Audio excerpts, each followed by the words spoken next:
اللہ تبارک و تعالیٰ نے قرآن مجید سورۃ الحشر کے اندر ارشاد فرمایا ہے کہ یا ایھا الذین آمنوا اتقوا اللہ، اے ایمان والو اللہ سے ڈرو، وَلْتَنْظُرْ نَفْسٌ مَا قَدَّمَتْ لِغَدٍ، ہر آدمی یہ سوچ لے کہ اس نے اپنے آگے کیا بھیجا ہوا ہے، جو اس نے آخرت کے لیے جمع کرایا ہے وہ کیا ہے، یہ غور کر لے وہ۔ وَاتَّقُوا اللَّهَ، اور پھر ڈر جاؤ اللہ سے، إِنَّ اللَّهَ خَبِيرٌ بِمَا تَعْمَلُونَ، فرمایا تم جتنے مرضی پردے ڈالتے پھرو، تمہارے رب کو تمہارے تمام کاموں کی خبر ہے، اسے پتا ہے تم کیا کرتے، وہ جانتا ہے۔ عزیز دوستو، بزرگوں اور بھائیوں، قرآن مجید نے دو چیزوں پر بڑا زور دیا ہے، ایک اللہ کو ماننا، اور اللہ کو ماننے کا مطلب ہے نبی پاک کو بھی ماننا، اللہ کو ماننے کا مطلب ہے کتابوں کو بھی ماننا، قرآن پاک کو بھی ماننا۔ لیکن دو باتیں آپ کو زیادہ ملیں گی، ایک ایمان، اور اس کے بعد سب سے زیادہ زور ہے ایمان بالآخرت پر، آخرت کو مانو۔ وَمِنَ النَّاسِ مَن يَقُولُ آمَنَّا بِاللَّهِ وَبِالْيَوْمِ الْآخِرِ وَمَا هُمْ بِمُؤْمِنِينَ، اللہ فرماتا ہے کچھ لوگوں کا دعویٰ ہے کہ ہم اللہ اور آخرت پر ایمان رکھتے ہیں، حالانکہ وہ ایمان نہیں رکھتے، دعویٰ کرتے ہیں، نفاق کا مظاہرہ کرتے ہیں، منافقت کرتے ہیں۔ جو اللہ کو ماننے والا ہوتا ہے اس کا رنگ اور ہوتا ہے، جس کو پتا ہوتا ہے قیامت کے دن اللہ کے حضور کھڑے ہونا ہے، اس کے اعمال یہ نہیں مانتے، کہتے ہیں ہم مانتے ہیں، پر مانتے، دعویٰ ہے کہ ہم مانتے ہیں آخرت کو بھی اور اللہ کو بھی، پر نہیں مانتے۔ قیامت قائم ہونا ضروری ہے، اگر وقوع قیامت نہ ہو تو ظالم کی تو موجیں لگ گئیں، جابر تو موج کرے گا، فاسق اور فاجر تو کہیں گے دنیا میں بھی ہم اپنے اقتدار کے زور پر جیتے رہے، آج بھی ہمیں پوچھنے والا کوئی نہیں۔ عقلاً نقلاً قیامت کا قائم ہونا ضروری ہے، قیامت قائم ہوگی تو مظلوم کو اس کے ظلم پر داد رسی کی جائے گی اور ظالم کو سزا ملے گی۔ ایک آدمی ساری زندگی دنیا کے اندر لوٹ مار کرتا رہا، دھوکہ فریب فراڈ کرتا رہا، اس کی راتیں شراب و کباب میں گزر گئیں، وہ مرے اور بات ختم ہو گئی، ٹھیک ہے موج کر کے چلا گیا۔ ایک آدمی ساری زندگی اس نے اللہ تبارک و تعالیٰ کی رضا کے لیے اپنی نظر کی حفاظت کی، زبان کی حفاظت کی، یہاں تک کہ دل کی بھی حفاظت کی، وہ بھی مرے تو معاملہ ختم ہو گیا۔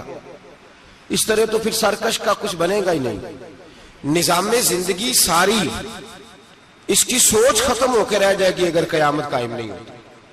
قیامت کا قائم ہونا حق ہے، اس لیے قرآن مجید نے ایک جگہ پہ نہیں 20 جگہ پہ یہ بیان فرمایا ہے کہ قیامت ضرور قائم ہوگی، قیامت، اور وہ قائم ہو کر اپنے سارے لوازمات سمیت قائم ہوگی۔ میرے نبی پاک صلی اللہ علیہ وسلم نے فرمایا مظلوم کو حق ملے گا، ظالم کو سزا ملے گی۔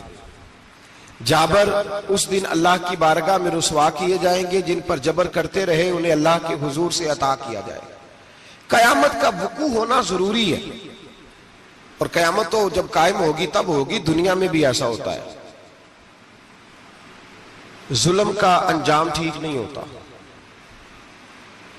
جبر کا انجام، جھوٹ کی زندگی لمبی نہیں ہوتی، دھوکے فریب فراڈ ملمہ سازی، ان چیزوں کی عمریں اللہ نے تھوڑی رکھی ہیں۔ وقتی طور پر ظالم کو، دھوکے باز کو، جابر کو جو مہلت ملتی ہے وہ سمجھتا ہے میری سیاست کام کر رہی ہے،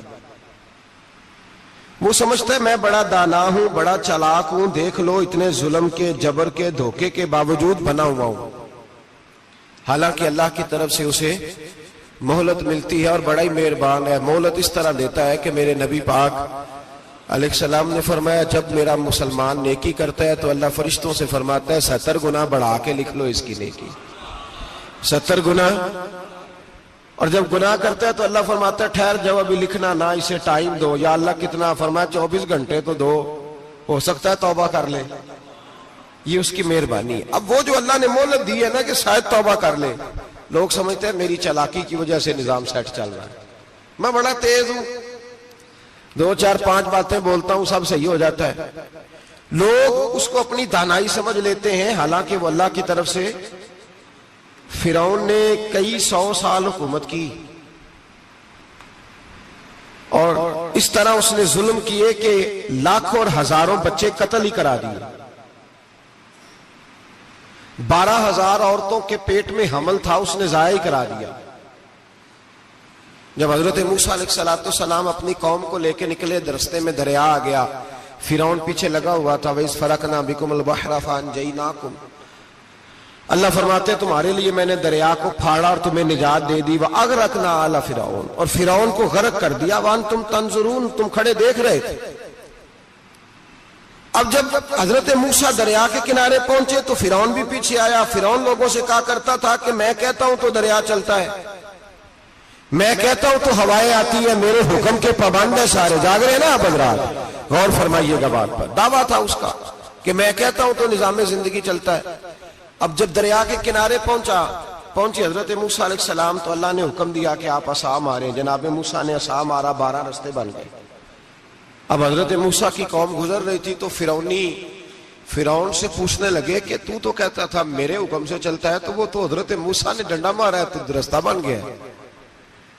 باز نہیں آتا انسان باز بننے بڑے ہیں اس کے پاس، بڑی دلیلیں ہیں، جھوٹ سچ بول کے اپنے آپ کو مطمئن کرتا ہے، آخر دم تک تبدیل ہونے کو تیار نہیں ہوتا، دلیلیں گھڑتا رہتا ہے، بناتا رہتا ہے، شور کرتا ہے جان بوجھ کے۔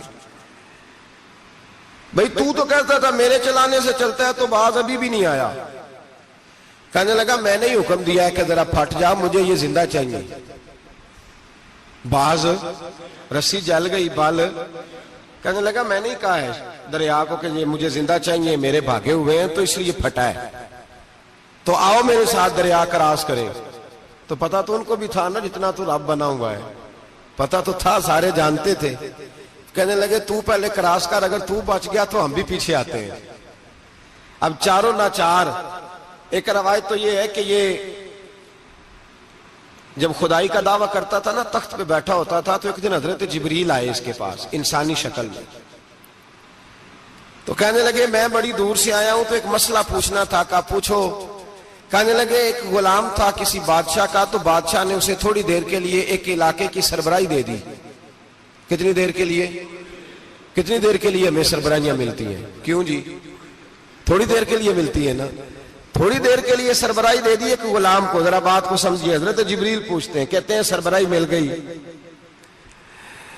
اب وہ مالک ہی بن کے بیٹھ گیا ہے، وہ بات ہی نہیں سنتا،